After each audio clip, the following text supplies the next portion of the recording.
मोदी सरकार और देश नाम से प्रारंभ की गई हमारी एक वीडियो की श्रृंखला की यह दूसरी वीडियो है। इसमें हम मोदी सरकार के द्वारा प्रारंभ की गई देश हित की योजनाओं की चर्चा करेंगे।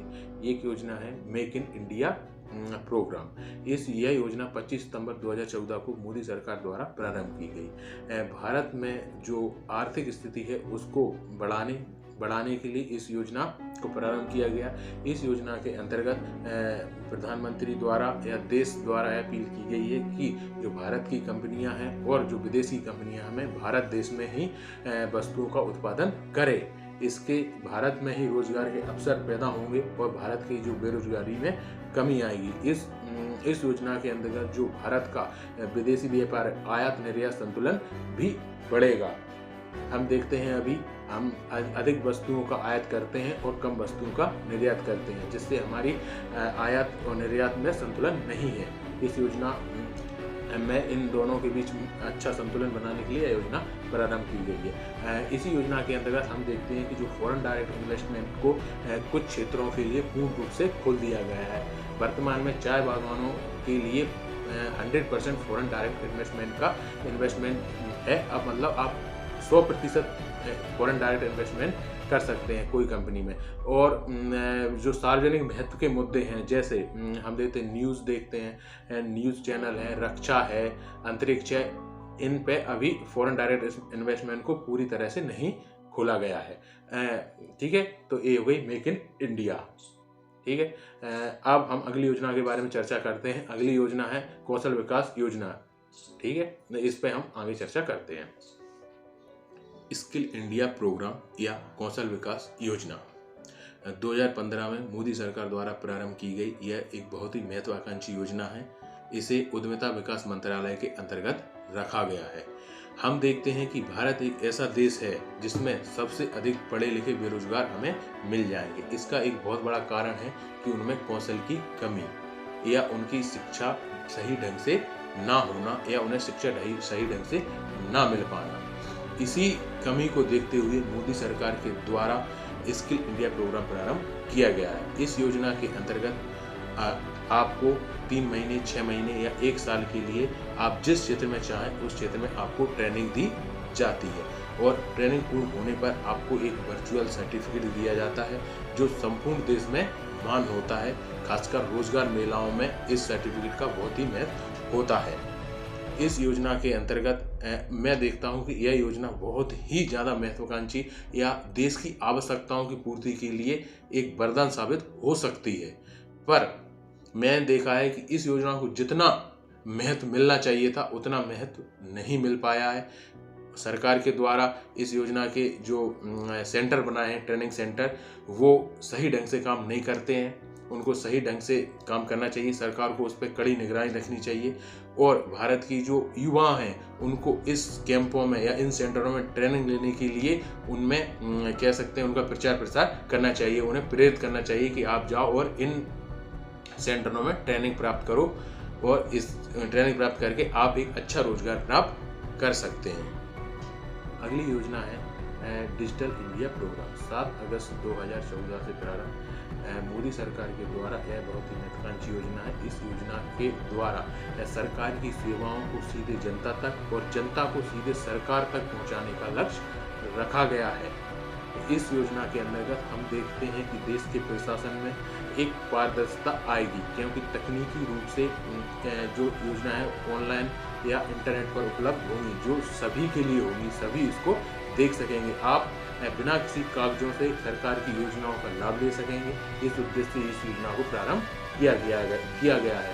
इस योजना में डिजिटल साक्षरता को भी रखा गया है। डिजिटल साक्षरता में को बढ़ाने के उद्देश्य भी इस योजना में रखा गया है। यह है डिजिटल इंडिया योजना। डिजिटल इंडिया प्रोग्राम की सफलता के बाद आप देखेंगे कि देश में भ्रष्टाचार में एकदम से कमी आई है। अगली योजना की चर्चा करते हैं। अगली योजना है उजाला योजना। 1 मई 2014 से प्रारंभ की गई उजाला योजना का उद्देश्य देश में बिजली बचत को करना है। इस योजना के अंतर्गत देश में कम कीमत में LED बल्बों का वितरण किया जाता है। अगली योजना है सांसद आदर्श ग्राम योजना। 11 अक्टूबर 2014 से प्रारंभ यह योजना।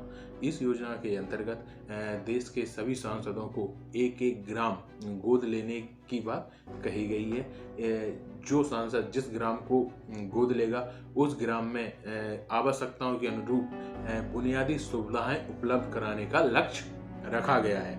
ये इस योजना जब प्रारंभ की गई थी तब हम न्यूज़ में एकाधी देखते थे कि सांसद ने इस ग्राम को गोद लेकर इस ग्राम का उद्धार किया, लेकिन अभी तत्कालिक रूप से इस योजना हमें निष्क्रिय सी लगती है, क्योंकि ऐसी कोई खबर अभी हमें देखने को नहीं मिलती है कि कोई सांसद किसी ग्राम का गोद लेके उद्धार कर रहा है। अगली योजना की हम बात करते हैं। अगली योजना है स्मार्ट सिटी योजना।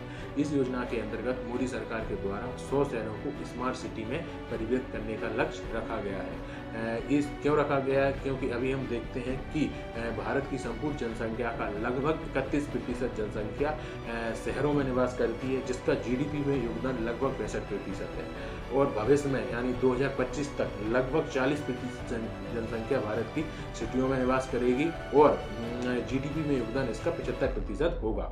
इन परिस्थितियों को देखते हुए तथा शहरों पर बढ़ने वाले जनसंख्या के दबाव को देखते हुए शहरों में जो मूलभूत आवश्यकता है उनके निर्माण के लिए, ताकि जब जनसंख्या बढ़े या कोई भी चीज़ हो तो उसका व्यवस्थित रूप से संचालन किया जा सके, मूलभूत सुविधाएं उपलब्ध किया जा सके और जहां प्रदूषण भी कम हो, इस योजना के अंतर्गत ऐसी 100 सिटियों के निर्माण का लक्ष्य रखा गया है। स्मार्ट सिटी योजना देश के बड़े बड़े शहरों के लिए प्रारंभ की गई थी, पर एक और योजना है अमृत योजना। जून 2015 से प्रारंभ की गई यह मोदी सरकार के द्वारा उन छोटे छोटे शहरों को जहां मूलभूत आवश्यकताएं, जल की आवश्यकता, साफ सफाई की आवश्यकता, स्वच्छता की आवश्यकता, इन सब चीज़ों की आवश्यकताओं की पूर्ति के लिए सीवरेज की व्यवस्था करने के लिए छोटे छोटे शहरों को लक्ष्य रखते हुए मोदी सरकार के द्वारा 5,000 करोड़ रुपए इस योजना को दिए गए हैं। इस योजना के अंतर्गत इन छोटे छोटे शहरों को चुना जाएगा और उनमें मूलभूत आवश्यकताएं विकसित करने का प्रयास किया जाएगा। अगली योजना है राष्ट्रीय पोषण मिशन या पोषण अभियान। भारत में कुपोषण को क्रमबद्ध तरीके से दूर करने के लिए तथा गर्भवती महिलाओं को उचित स्वास्थ्य सुविधाएं उपलब्ध कराने के लिए इस योजना को प्रारंभ किया गया है।